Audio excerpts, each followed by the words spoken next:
So this is how the diagnosis of autoimmune hepatitis works. So always remember three very important components. Histopathological abnormalities need to be consistent. Your investigations should be consistent, and when I say investigations, there are three components to the investigations: LFT abnormality, evidence of hypergammaglobulinemia, and presence of specific autoantibodies. And the final most important clause is that we should have ruled out other causes of liver disease. If that is the situation, then you put them through the scoring system. And if your revised international autoimmune hepatitis study group score is going to be more than 15, or if your simplified score is going to be more than 7, then we can say that this patient has a definite diagnosis of autoimmune hepatitis. So in such patients, how will you proceed further? So generally, we've now found that once we have ruled out other causes, that is when you would suspect autoimmune hepatitis, right? So once you've ruled out other causes and once you consider that this patient may likely have autoimmune hepatitis, then we need to do two things. One is biochemical testing. So even before ruling out the causes, most of these patients would have undergone a LFT.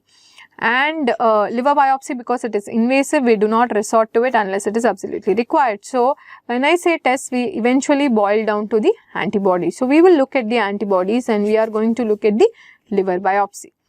So when we look at the antibody panel for autoimmune hepatitis, when it comes to adults, two very important antibodies are ANA and asthma. And when it comes to children, then add anti-LKM1 to this, because type 2 autoimmune hepatitis, which is negative for ANA, asthma and positive for LKM1, is more common in children. So whenever you suspect autoimmune hepatitis in adults, your antibody request needs to contain ANA and asthma, anti-smooth muscle antibody. So if the ANA and asthma are positive, or if anti-LKM1 is positive, so if the antibodies are positive and if your liver biopsy shows a very classical lymphoplasmacytic infiltrate and interface hepatitis, then that makes life easy. We are dealing with autoimmune hepatitis. So antibodies positive and interface hepatitis and lymphoplasmacytic infiltrate on liver biopsy, this is autoimmune hepatitis. Now what happens if the patient is going to be negative for the initial antibodies? If the patient is going to be negative for the initial antibodies, then you do the next set, the second set of antibodies, and this is going to contain soluble liver antigen, atypical P-ANCA, TTG and antimitochondrial antibody. So you will look for it. So if depending on which is positive, the diagnosis will differ. If SLA is positive, the patient still has autoimmune hepatitis, probably type 1, and this patient we know is going to have a severe disease and poor prognosis. If P-ANCA is positive, then it could be autoimmune hepatitis, again type 1, or it could be a autoimmune hepatitis PSC overlap. If TTG is positive, that tells us that the patient also has celiac disease. Therefore, still the possibility of autoimmune hepatitis is high on the cards. And if AMA is positive, then this could tell us that the patient either has a primary biliary cirrhosis and hence the patient could have a autoimmune hepatitis, primary biliary cholangitis overlap. Now, if all these antibodies, if your initial set ANA, asthma, LKM1 and your second set which includes SLA, AMA, P-ANCA and TTG, if all of them are negative, then you will categorize it as antibody negative autoimmune hepatitis. Now, if on your liver biopsy there is going to be bile duct injury or loss of bile ducts. So, typically all these patients here where we have made a diagnosis of autoimmune hepatitis, be it seronegative or overlap syndrome. So, all these patients, the liver biopsy shows classical features of autoimmune hepatitis like lymphoplasmacytic infiltrate and interface hepatitis. But if the liver biopsy shows predominant bile duct injury or loss, then what is the diagnosis? Then it could be either primary biliary cirrhosis or a primary sclerosing cholangitis, or it could be a overlap syndrome. So, if the liver biopsy shows predominant bile duct injury, always consider autoimmune hepatitis and PBC or PSC overlap. This is again going to be more common with autoimmune hepatitis type 1. So, if on liver biopsy there is significant steatosis, so if there is significant steatosis, this could be autoimmune hepatitis with NAFLD, or it could be just non-alcoholic steatohepatitis NASH. So this is how you approach a patient with suspected autoimmune hepatitis. Two very important components, one is antibodies and the other is liver biopsy, and based on the patterns of abnormalities in both, you come to a conclusion as to whether the patient has an autoimmune hepatitis, what type of autoimmune hepatitis, is it a seronegative autoimmune hepatitis, is there an overlap syndrome. So all this will be answered as you go through this algorithm. So as I mentioned earlier, one of the most important things to do once you diagnose a patient with autoimmune hepatitis is to rule out drugs because of two reasons. One, it could be a drug-induced autoimmune hepatitis. Two, a lot of drug-induced liver injuries could mimic autoimmune hepatitis, and some such drugs include minocycline, nitrofurantoin, alpha-methyl-dopa, halothane, dihydrolysine. So these are the more commonly used drugs. In addition, remember that certain biologicals like infliximab and adalimumab can also cause a drug-induced liver injury, very much like a autoimmune hepatitis. Now, how do you differentiate a drug-induced autoimmune hepatitis-like injury? So, a DILI which mimics AI, autoimmune hepatitis, versus autoimmune hepatitis. How do you differentiate the two? So, let us weigh the points and see which point favors which condition. So, when we look at the gender, in drug-induced liver injury, it's going to be made up of predominantly women, acute in onset, and features of hypersensitivity reaction is going to be more common in drug-induced liver injury. Definitely there is going to be a history of drug, and there is not going to be any specific HLA association which has been linked with autoimmune hepatitis. On the other hand, when you look at autoimmune hepatitis, even in autoimmune hepatitis, there is going to be a female preponderance. The acuteness of the acute onset is not going to be as prominent a feature as what we would see in a drug-induced liver injury. So, this is going to be less acute, and there is not going to be any drug in the history, and association with a HLA is going to be more common. So, no drug history, and HLA is going to be, it's going to be associated with the HLA. So, both are going to be seen more commonly in women. But when you look at drug-induced liver injury, features of a hypersensitivity reaction, acute in onset and presence of drug predominates the picture. Whereas in an autoimmune hepatitis, there is no drug history, but HLA association is being seen. Then when you look at concurrent autoimmune diseases, that is going to be unusual in DILI, and cirrhosis at presentation also less likely. Whereas autoimmune hepatitis, cirrhosis and presentation may be present. So, this in contrast to DILI, which is more acute, this is more chronic, and concurrent autoimmune diseases are often present. So, let us just, so here HLA is absent and here drug is absent. Okay. So, then how do you manage these cases? For patients with drug-induced autoimmune hepatitis like injury, the most important, the cornerstone of management rather is in stopping the drug, and some patients may require steroids. Therefore, because it is a drug-induced insult, relapse, progression, everything is going to be very rare, and survival without transplantation is going to be very high. When you look at autoimmune hepatitis, in contrast, the management is going to include steroids and or azathioprine, and relapse is common, progression to cirrhosis is common, and 10-year survival, as we saw earlier, without transplantation is somewhere around 80 to 98% with treatment. So, this is essentially how you differentiate drug-induced liver injury and autoimmune hepatitis. So, remember, DILI is more acute and autoimmune hepatitis is more chronic, and for the same reason, autoimmune hepatitis is more likely to progress to cirrhosis, more likely to relapse. Similarly, with drug-induced liver injury, it is going to be acute. In addition, there are going to be features of hypersensitive reaction, and here patient is going to give you a history of exposure, recent exposure to a drug. Whereas here there is not going to be any drug history, but features of associated autoimmune diseases going to be present. So, this is essentially, and in addition, HLA association is also going to be more common. So, this is essentially how you would differentiate a drug-induced liver injury versus autoimmune hepatitis. So, DILI, which mimics autoimmune hepatitis, is more acute. There is a hypersensitivity reaction and history of drug use. Whereas autoimmune hepatitis is more chronic, more cirrhosis, higher relapse. Other autoimmune diseases are going to be present and HLA association is going to be present. Now, what are your pre-treatment considerations? So, once you've diagnosed a patient with autoimmune hepatitis, you need to start them on treatment. Before starting them on treatment, there are certain important considerations. Like, for instance, always make sure that the patient is up to date with vaccinations, because they may require a long duration of immunosuppressive medications like steroids and other agents.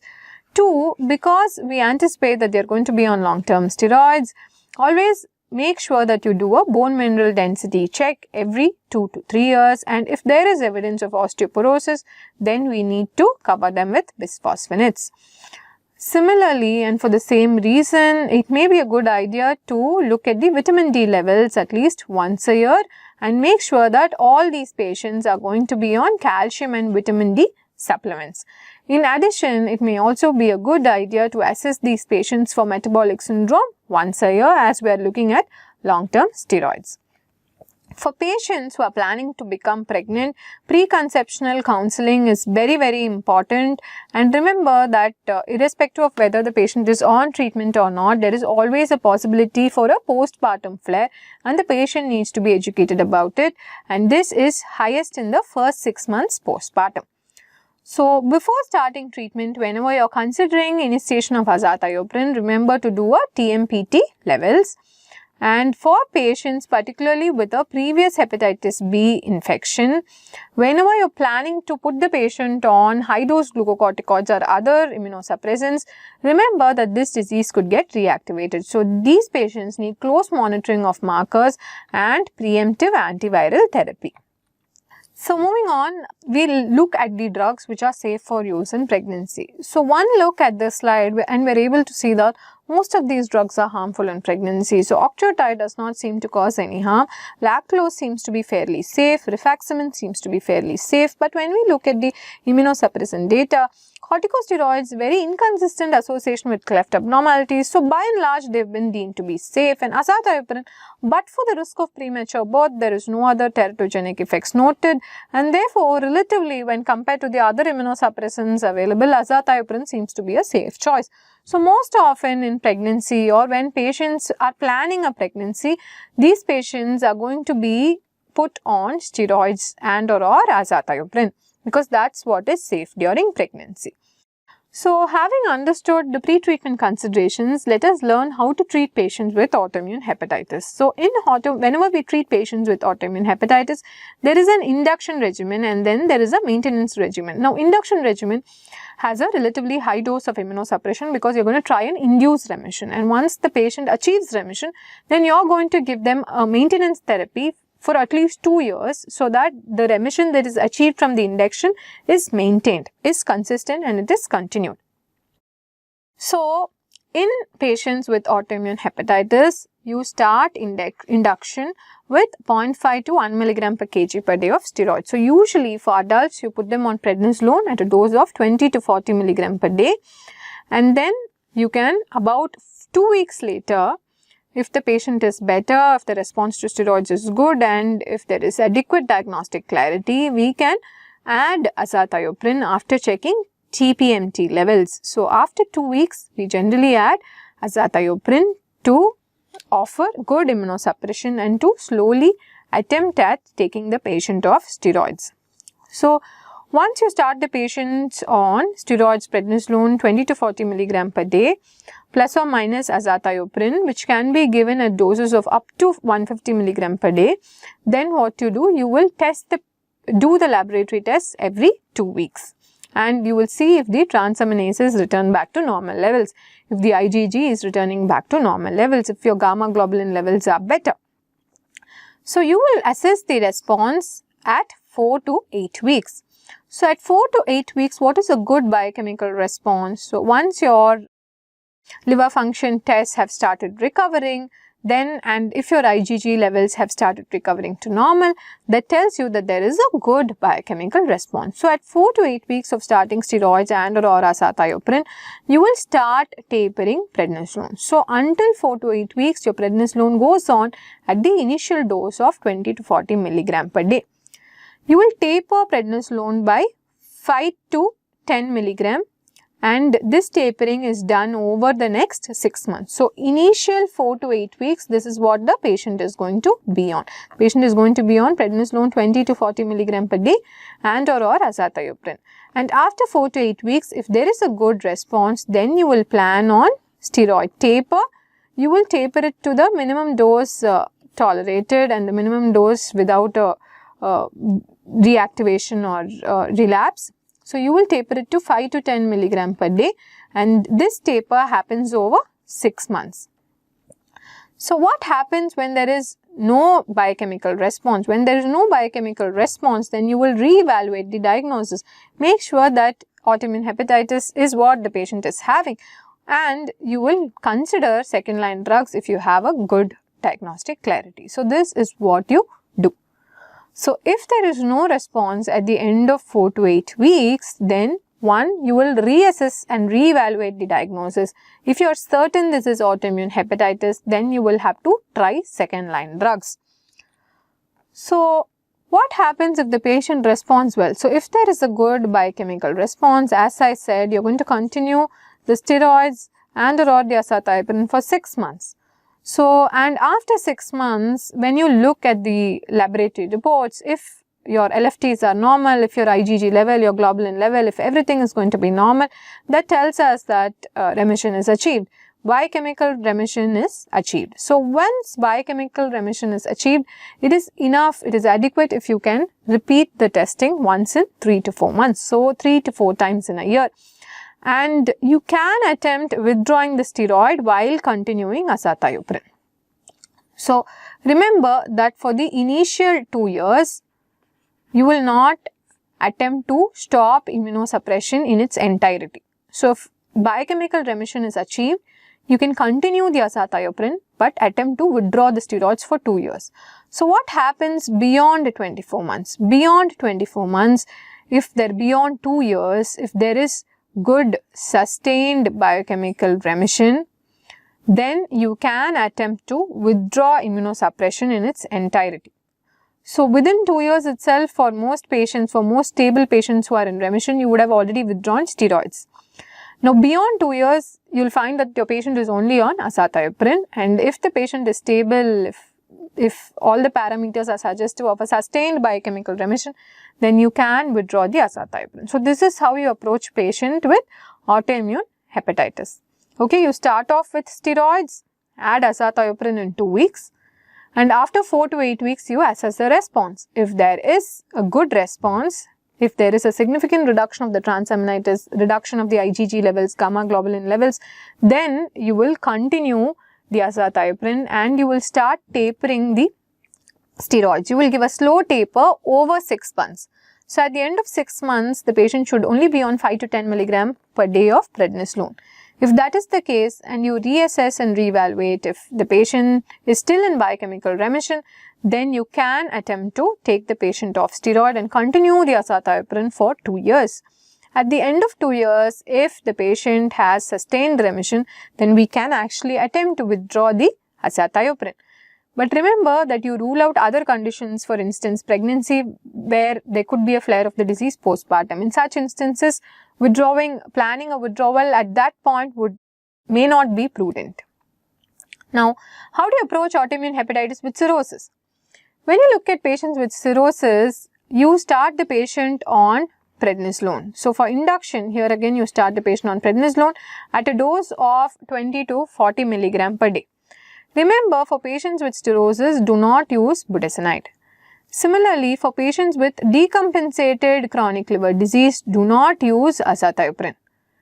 You can use azathioprine in patients with compensated cirrhosis. So, in such patients, check the TPMT levels and after 2 weeks, you can add azathioprine.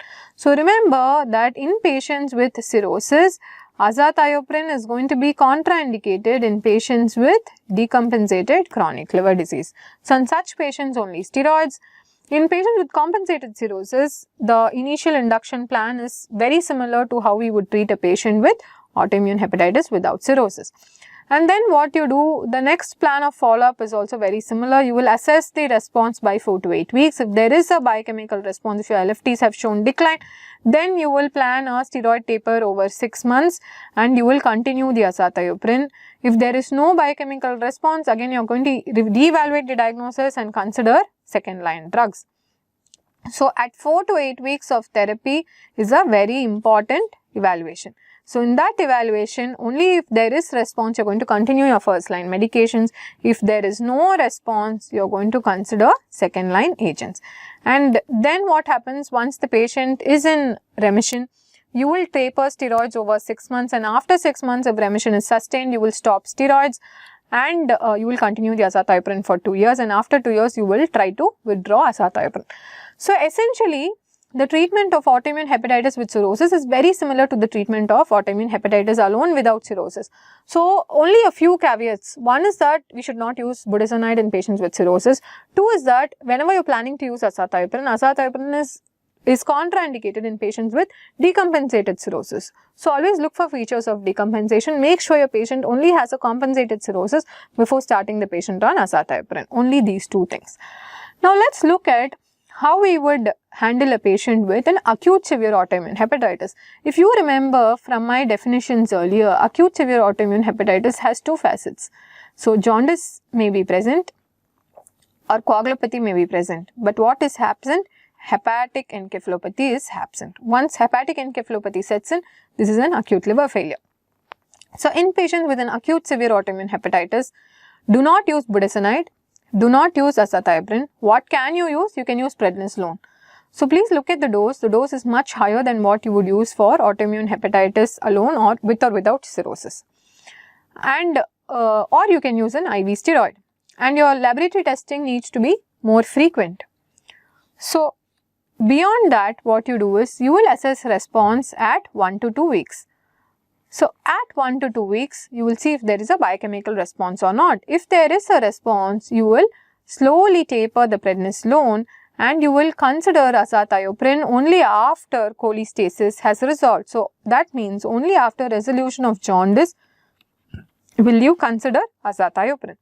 If there is no biochemical response, re-evaluate, consider second line drugs, do a transplant evaluation, and remember, whenever the patient develops acute liver failure, patient has developed encephalopathy, that means that this patient is going to require transplantation. Suppose you achieve good remission, then what you do? You will test every 3 to 4 months, use the lowest immunosuppression doses to maintain remission. And remember, one very important thing in patients with acute severe autoimmune hepatitis, do not ever attempt to withdraw the immunosuppression. That may not be possible. So, for patients with autoimmune hepatitis who have presented with an acute severe autoimmune hepatitis either at the time of diagnosis or at any point of time during their course, the important things to remember: no budesonide, no azathioprine till cholestasis is resolved. Only steroids at a higher dose, 60 mg per day of prednisolone. After 1 to 2 weeks, once cholestasis has resolved, you will start tapering steroids and at the same time start introducing azathioprine. And after 6 months, you may try to take the patient off steroid, but this patient is going to require the lowest dose of immunosuppression that is possible for almost indefinitely. You may not be able to withdraw immunosuppression in these patients. So, that is very important. Another important thing is once they go into acute liver failure, then liver transplant is the only option. So, these are the few major points.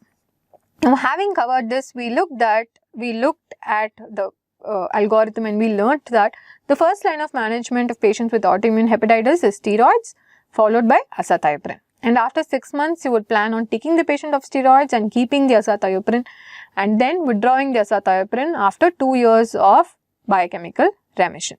Now, withdrawing is not going to be possible in patients with an acute severe autoimmune hepatitis.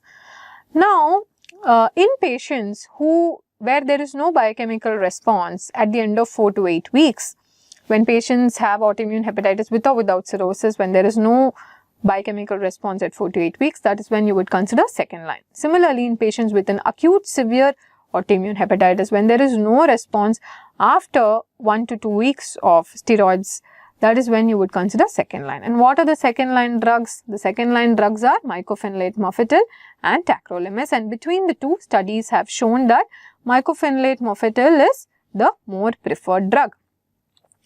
Now, suppose you have a patient who has failed first line and who has failed second line, then what you do? Then the options that we have are anti-CD20 and anti-TNF alpha.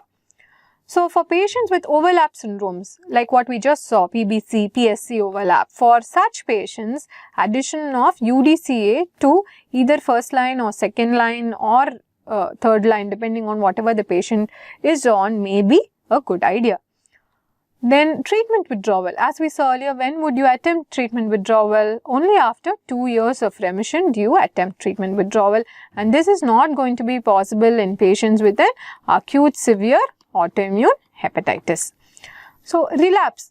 Remember that whenever you withdrawn treatment, relapse is going to be very likely in the first 12 months following treatment withdrawal. So, that is when the patient would be at high risk for relapse and hence would require close monitoring. So, if the patient does relapse, then we will have to restart the original regimen, and remember to give a longer maintenance period. So, do not stick to the 2 years. These patients who have relapsed may require a longer maintenance period and a slower drug withdrawal. Cancer surveillance, again a very important part of management. All these patients, as we saw earlier, two important complications. One is cirrhosis, the other is hepatocellular carcinoma. So, every 6 months they require cancer surveillance with an imaging with or without a alpha fetoprotein level. And finally, liver transplant, what we saw a while back. So, patients with autoimmune hepatitis who develop an acute liver failure like features, patients who develop acute liver failure are going to require eventually liver transplantation. And the important thing to remember post liver transplant is we need to make sure that we give them a very slow gradual taper of steroids following the liver transplant to make sure that the patient does not develop post transplant autoimmune hepatitis. So, in a nutshell, let me tell you, whenever you have a patient with autoimmune hepatitis, when will you suspect a patient with autoimmune hepatitis? So, in 4 categories of patients you may suspect. One is an asymptomatic patient with abnormalities in the liver function test. 2 is a patient with an acute hepatitis. 3 is a patient with a chronic liver disease. And then you may have patients who present with antibody negative hepatitis. So, patients with hepatitis, when antibody is negative, you will still remember to rule out autoimmune hepatitis. So, just because antibodies are negative, you need not rule out autoimmune hepatitis. So, this will come a little later. So, whenever you have an asymptomatic patient with transaminitis, acute hepatitis or CLD, automatically, or even an acute liver failure, automatically autoimmune hepatitis becomes one of your differential. So, on such individuals, what do? You rule out secondary liver diseases, rule out alcohol, rule out NAFLD, do the viral markers, look for other rarer causes. So, rule out hemochromatosis, rule out Wilson's, rule out alpha-1 antitrypsin deficiency. So, once you have done this, then this could be autoimmune hepatitis. So, you will have to look for tests, and as I said earlier, the LFT is going to show a modest elevation in the transaminases alone. Then when you look at the IgG level, that is going to be elevated, and you are going to look at the antibodies. When you look at the antibodies, for most adults, we are just going to do a ANA and anti-smooth muscle antibody asthma.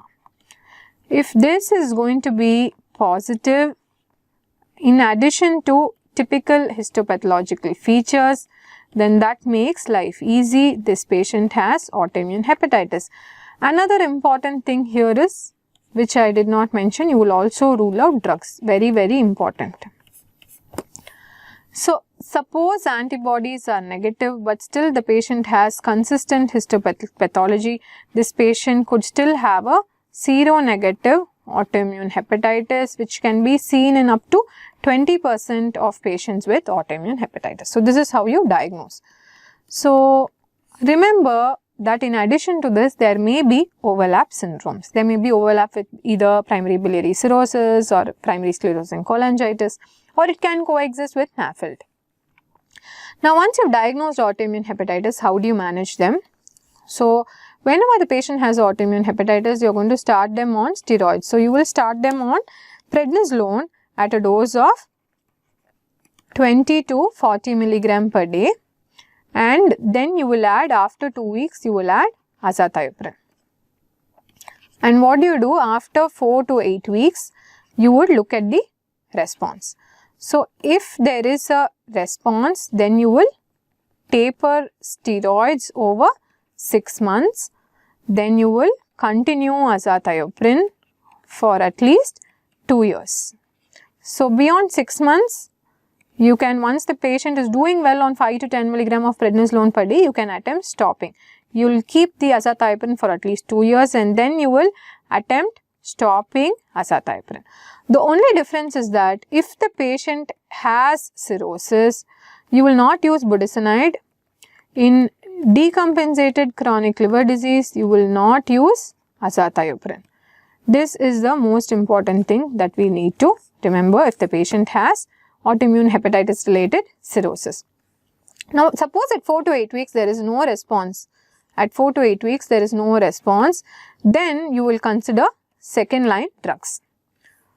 So, suppose you are dealing with an acute severe autoimmune hepatitis, that means patient has jaundice plus or minus coagulopathy, then what do? The patient needs to be on 60 milligram per day of prednisolone, and then only after jaundice has resolved, only after cholestasis has resolved will you start azathioprine. And after about 6 months, you can attempt withdrawing steroids, but you will have to continue azathioprine.